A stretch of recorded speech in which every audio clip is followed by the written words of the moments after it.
हे नचनीवा से है लड़का बा कहता कि मेहनत कम करता रू नचे में और खून चूस जाए 3 दिन कहले चौथा दिन कहल कि बबुआ खून चूसे करल 1 हफ्ता पहले ना कहले खूने खून भइल रहल तब अंगुरी कटा गए रहे सब्जी काटत में आधा गिलास ले खून गिर रहा है कॉलेज पौधे ना कॉलेज अंगुरी कटाई रहे गलती ना बोले एक शब्द गलती नहीं बोल सकता अपन दुआर हाँ गलती बोलब तो केहू टोक सकता श्रोता भी जब आज अश्लील अश्लील का ढके हुए अंग का नाम रखना अश्लीलता है। सीता जी के अंग अंग का बड़ाई वाल्मीकि जी को बड़े वेद व्यासी महाभारत में जब कृष्ण जी के जन्म भइल बा गोपी आवत सोहर मंगल गावे अंग अंग का बड़ाई कल बड़े नाम लिख के बड़ाई हम पढ़ले बने अपना से यौवन नाम लिख के कहले बड़े सुलगता हुआ कहले बड़े तो श्रृंगार अजीत गईले का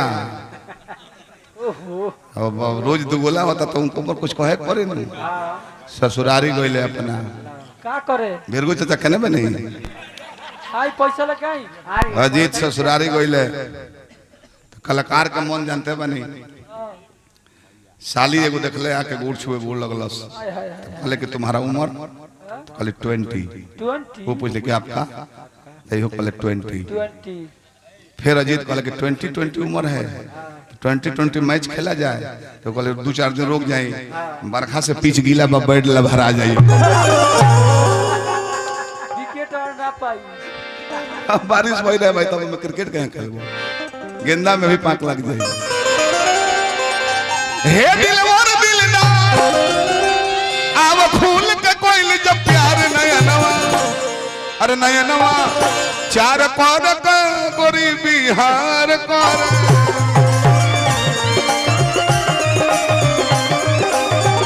नया नवा 4 पर के गोरी बिहार कर के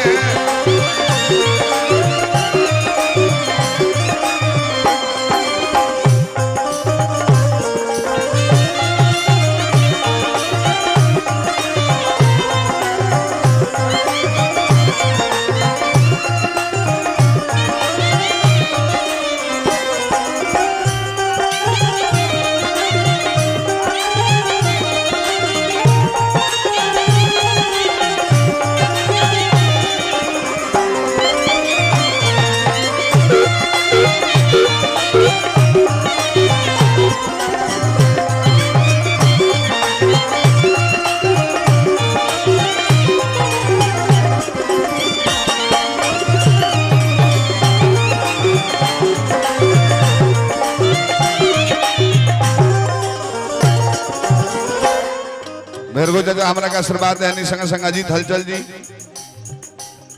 सुपुत्री के हाथ में पुरस्कार आई कुंदन बबुआ हमरा छोट भाई बहुत बहुत पुरस्कार भोला दानी बनौले राधा चढ़ल बा जवानी प्रेम के पानी में नहाए के दोनों प्राणी राजा औरी रानी कहाए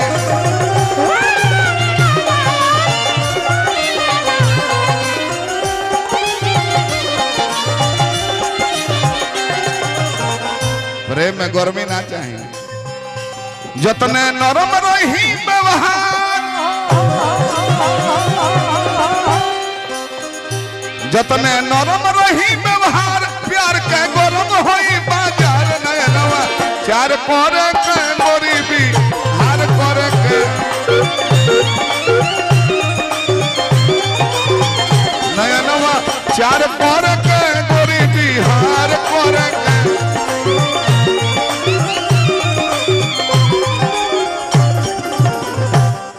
एक कल्प ले समागम भइल जौन श्वासा छोड़ले कृष्ण जी उससे वायु को उत्पत्ति भइल वायु देवता अपना शरीर के 2 भाग कइले एगो मलकिनी के उत्पत्ति कइले 5 गो लइका जाना प्राण 500 आवेला 5 गो लइका जौन श्वेत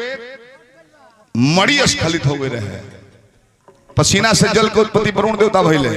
ओहो मेहरारू पैदा करके 5 गो लइका ओहो कइले पृथ्वी के उत्पत्ति लिखल बा कि श्वेत मणि जो एक्स्ट्रा हो गई रहे तवना से पृथ्वी की उत्पत्ति हो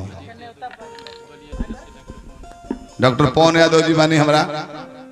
अजीत जी के परम मित्र बने बलिया जिला से भोला जाने बनौले रहे पद प्रतिष्ठा में 4 चांद लगा रहे। अब राधा के गौरव रह गई जब अतना दिन ले समागम होल राधा कृष्ण के तो राधा के गौरव रह गई। अब मन में विचार करते कि दादा यदि गौरव से लड़का होई अवास्तविक बात हो बाबा स्त्री से पति के प्रेम कम हो जाला कब बाल बच्चा भइला पर ऐसे कि ओकर ममता बटा जाला वो पति से ज्यादा अपने पुत्र के ममता लुटावे लगे। अब वो सोचली कि अगर लड़का होता तो हमारा पति के प्रेम कम हो जाई तो कोयली का समय से पहले अपना गर्भ के नुकसान को के अथाह सागर जौन जल भई रहे तना में छोड़ दिलिया। वो लड़का बढ़ते बढ़ते पूरा समुद्र छोट पड़े लगल जौन के बाद में चल के महाविराट नाम पड़ल। ओकरा एक एक रुआ से कहो ब्रह्मांड हो सब ब्रह्मांड में अलग अलग ब्रह्मा विष्णु शिव के ड्यूटी दिया। आज साइंस सर्च कर रहा है हमारे पृथ्वी के आकार का इससे 1000 गुने आकार के और ग्रह हैं। और बताई कौन चुंबकत्व शक्ति चलता कि 9 ग्रह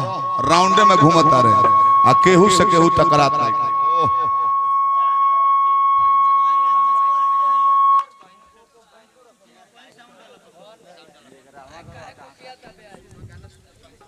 हेलो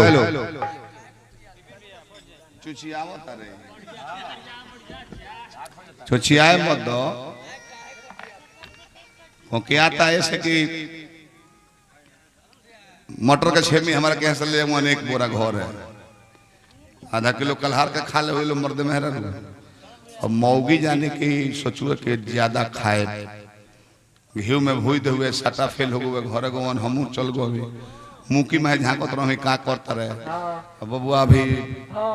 11 रात बजर हुए तले मोटर के छेमी जानते बनी 500 रुपये दिले बनी टूना भैया हमरा के बक्सर डुमराव से हार्दिक प्रणाम करते हैं। अब तो पेट में गैस बना दे हुए अब तू मुंह तो के सुतल बड़े तब ले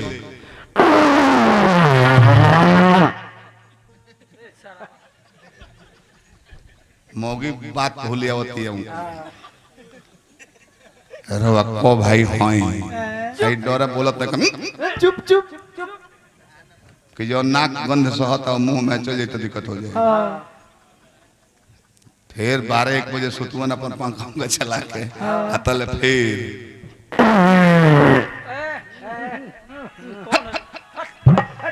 बतौने है ना रुआ को भाई हाई तो खिसिया कहता चुप चुप रहने तो 2 भाई एक भाई मर गईले आ तोरी है रह रही तो हम 1.5 दिन चलब ना होइल की बीमारी हो गई का करी कोडवर्ड बनौले कि जब वो काम करे को होई तो कह दे कि पुलिस आवती है हम अपन बहरी मुंह कर लेवा पर छापा मारत रहिलो हमरा कोनो दिक्कत नहीं ए दे मकई के भात खा ले आ वो अंदाजा न दिला कि पुलिस चल दिले बिया कि थाने पर बिया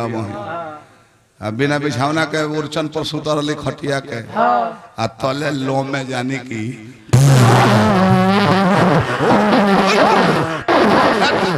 जान ले बोलना कि पुलिस आवता मोई कहते चुप रहो एगो दूगो पुलिस आई तब नु पूरा जिला भर के थाने कवर गेल बा कोई गो सिपाही तो उर्चन के नीचे गिरल बा ऐसे कब लीक मारबा अभी। अब राधा के कृष्ण देखला बड़ा राधे हमारे प्रेम की निशानी तुम्हारे गर्भ से बाहर हो चुका है। इसका मतलब समय से पहले नुकसान कर दी हो। थर थर कांपत तारी मुंह से बकार बहरियात नहीं खे कि कुछ बोलो अतल मुंह के जीभ के अग्र भाग से श्वेत वस्त्र पहनले हाथ में बीड़ा ले ले पुस्तक धारण कैले उत्पत्ति भइले वो लड़की के जेकर नाम पहिल का बाणी धराए वाणी जौन बोलत न जा आ वो है आगे चल के सरस्वती का हाइल बड़ी जब ब्रह्मा जी के अंश में दियल बताओ पहले विष्णु जी के ले लग रहल बड़ी शॉर्टकट कह देने है त जेकर मैया के चरनिया से प्यार हो जाला रे ऊपर नैया भवसागर से पार हो जाला ऊपर नैया भवसागर से पार हो जाला उहे हई दुर्गा काली उहे सरस्वती उहे हई चंडी मैया उहे पार्वती अमर बा का आशीर्वाद दिल बाबा के पलई कनी है अब जे मैया जी के डोला के कहार हो जाला रे वो पर नैया भवसागर से पार पर नैया भवसागर से पार